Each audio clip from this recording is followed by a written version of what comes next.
I have filmed over 100 videos of me performing street magic on the streets of New York City in Midtown Manhattan.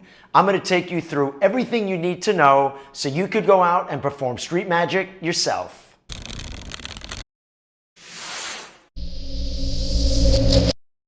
What is street magic? Simply put, street magic is close-up magic performed on the streets. That is it. It's no different than if you're performing in a mall, at a paid event, anywhere.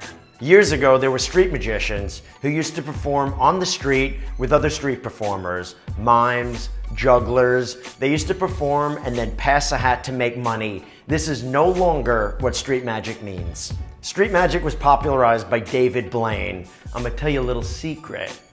David Blaine does not perform on the streets. David Blaine performs mostly for large corporations. Your tricks have to be short, visual, and amazing.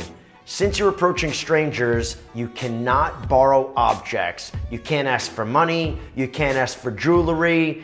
There are a couple exceptions to this. When you get into a set where they love you and they're digging your stuff, then maybe you could borrow an item.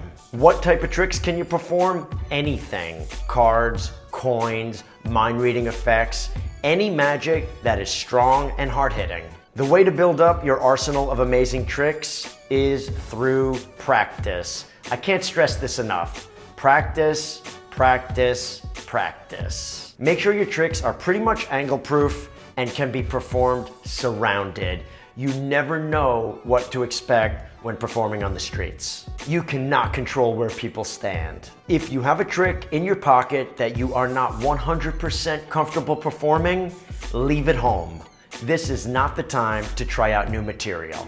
Where can you perform street magic? Anywhere. Anywhere there are people. You should do it during the day. It's a lot less threatening than at night when it's dark out. If you do perform it at night, make sure it's a well-lit area. How should you present yourself? This is the #1 thing that magicians get wrong. You do not need an image. When you see guys, street magicians on television with an image, that is for the TV special. When you and I walk up to random people on the streets, you should be clean cut and presentable. Dress age appropriate. I usually dress nice. I wear a blazer, I'll wear jeans. If you're younger, you want to wear jeans and a t-shirt and sneakers, that's fine. Just make sure you look neat and clean cut. Comb your hair, clean your nails and hands. Make sure you carry breath mints and use them. Do not wear sunglasses. You need to make eye contact with your audience. That is extremely important. I highly recommend being polite when you perform. Say please and thank you. I see so many magicians bossing around their spectators. Give me your hand, hold this card. I don't like to be commanded. Do you? I guarantee if you're polite, you'll have much more success. So you're ready with your amazing tricks? You're about to go out there and perform. How do you make the approach? I made a video about this, which I'll put a link to, which shows me approaching a ton of random groups of people. Your opener should be something visual. Do not walk up and ask the spectators if they want to see magic. It's like sales. You never want to get a no. Just walk up and do a trick showing that you are a magician and they're going to see something amazing. Once you see a group, you must approach immediately. If you wait and linger, you'll come off as creepy. Also, you'll psych yourself out. Walk slowly and approach with confidence. Smile and act friendly. Don't get too close, at least not immediately. Keep your distance till they warm up to you. Stand up straight and make eye contact to engage with your audience. I know that people are going to love the magic tricks. I've performed them many, many times for lots of groups of people, always with a great response. Imagine you were walking up with a check for $1 million for them. Would you be scared to approach? Probably not. You're giving them a great experience that they'll never forget. Perhaps you're still nervous, maybe even terrified. This is normal. The only thing you could do is push through it. So what if you screw up? Be honest with them. Tell the group you're super nervous and you're trying things out. Repetition and experience is the only way to get past this nervousness. You need to push through these frightened feelings and step out of your comfort zone. Will you get rejected? Absolutely. I made a whole video on rejection. I'll put a link in the description and above. Never react, never say anything negative, never get upset. Just smile, walk away, and let it roll off. There will be plenty of people who are happy and excited to see your magic. How long should you perform for a group? I'd say on average 10 minutes, yet there's no right or wrong. If you start performing for a group and you sense that they're uncomfortable, finish your trick and leave that group. Move on to the next. If they like what you're doing and they're having a great time, stick around. You could stay 20, 30 minutes. This is a group you might want to try out a new trick for. I personally don't believe in routining. I know the trick I'm going to open with, and then I just kind of go with the flow. Maybe I'll open with a trick with bills, then I'll do a card trick, then a coin trick, then a mind reading trick, maybe a couple more card tricks. Take into account I have a huge repertoire of magic. You'll know when a group loves you and they're into your magic. This is a great time to borrow an object. There's so many great tricks with bills, rings. If you sense that they're uncomfortable, just move on with a different trick where you don't need to borrow an item of theirs. When in doubt, do a card trick. Sometimes you'll approach one or two people, you'll start doing your tricks, and next thing you know, a crowd starts to build. This is a good thing. You need to know how to lead a group. Stand up tall, plant your feet, and don't move around a lot. Stillness is power. Try not to fidget, this is a nervous tick. If you watch the best speakers or performers in the world, they always stand very still. Smiling shows you're friendly and non-threatening. It will make people want to be around you. Same with eye contact. It draws people in and makes them feel comfortable. Eye contact is sometimes the only way to engage with your spectators and make them feel part of the magic. Speak loudly. If your spectators cannot hear you, they will lose interest. Also speak slowly. Take pauses. Be confident in yourself and know that people will wait and are interested in what you have to say and the tricks you're performing.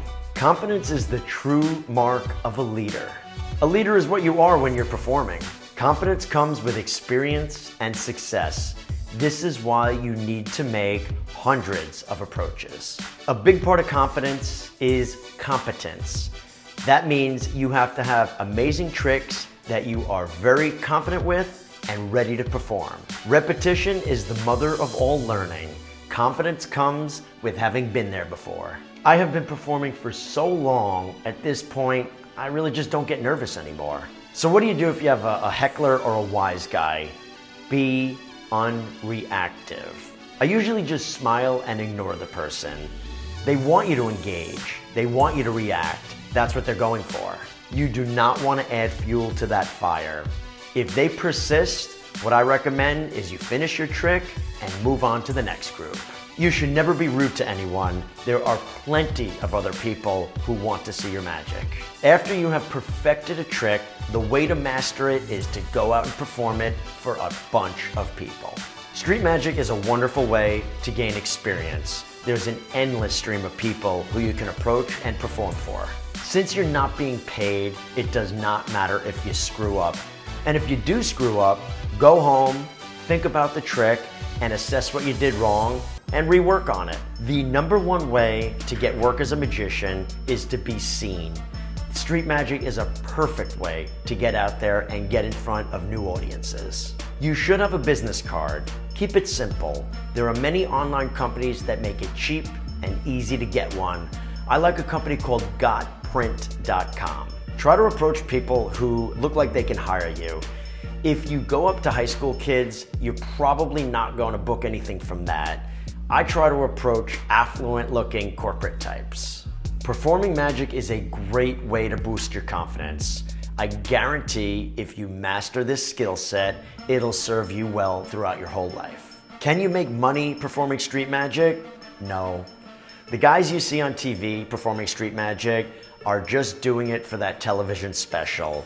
They get paid for the special and then they make money in the future on companies and people who hire them.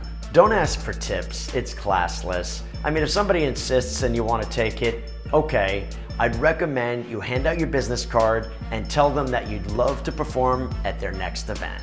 So you want to film street magic, either so you could look at and review your performance, or you could post your videos on social media.